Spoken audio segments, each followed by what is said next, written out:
வாங்க கேசரி எப்படி செய்யலான்னு பார்க்கலாம்.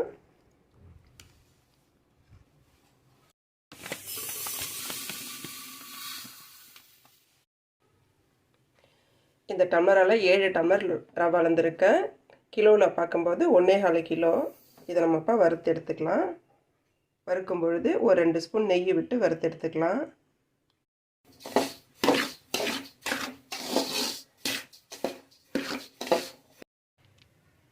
இந்த டம்ளரால் 7 டம்ளர் அளந்து போட்ட ரவை. தண்ணி இதே மாதிரி இந்த டம்ளரால் அளந்து 25 டம்ளர் ஊற்றிருக்கேன். நம்ம மேலே தேவைப்பட்டால் கொஞ்சம் ஊற்றிக்கலாம். எடுத்ததுமே ஊற்றிட வேணாம், அதனால் 25 டம்ளர் ஊற்றிருக்கேன். ஒரு டம்ளர் ரவைக்கு 4 டம்ளர் தண்ணிங்கிற விதமாக நம்ம ரேஷியோ எடுத்து 7 டம்ளர் ரவாங்கிறதால 7 டம்ளர் அதே டம்ளரால் 7 டம்ளர் சர்க்கரையும் நான் அளந்து வச்சுருக்கேன்.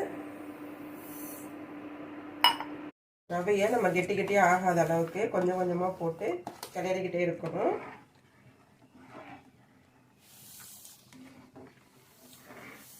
இந்த மாதிரி பண்ணும்போது கெட்டி விழாது. கிண்டிக்கிட்டே இருங்க. கெட்டி வராத அளவுக்கு கிண்டி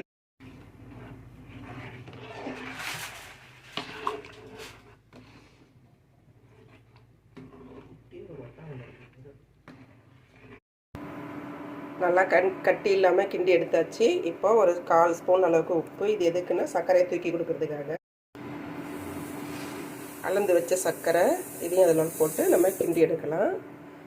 ரவை வெந்ததுக்கப்புறம் தான் சர்க்கரை போடணும். ஏன்னா சுகர் சேர்க்கும் பொழுது பொருளுங்க வேகாது சர்க்கரையில். அதனால் நம்ம வெந்து முடித்ததுக்கப்புறமா சுகர் போடலாம். ஒரு 15 ஏலக்காவை நல்லா தட்டி எடுத்து அதில் போட்டுடலாம்.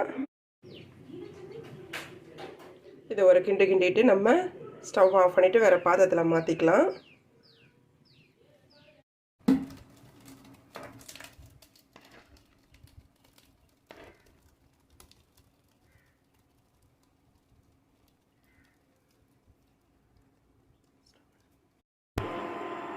கேசரி 1 கிலோ ரவாங்கிறதால 1/2 கிலோ சன்ஃப்ளவர் ஆயில். இது எதுக்குன்னு சொன்னால் மற்ற எண்ணெயெல்லாம் போடும்பொழுது அந்த எண்ணெயுடைய வாசனை வரும், சன்ஃப்ளவரில் வாசனை வராது. அதனால் 1/2 கிலோ சன்ஃப்ளவர் ஆயில், 1/4 கிலோ நெய் போட்டுக்கலாம்.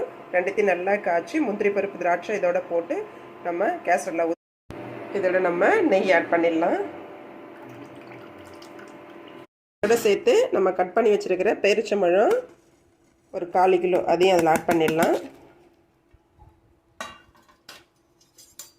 இப்போ இதெல்லாத்தையும் கிண்டி விட்டு மூடி எடுத்துக்கலாம். நம்ம இது கோயிலுக்கு எடுத்துகிட்டு போகிறதுக்காக ரெடி பண்ணுறது.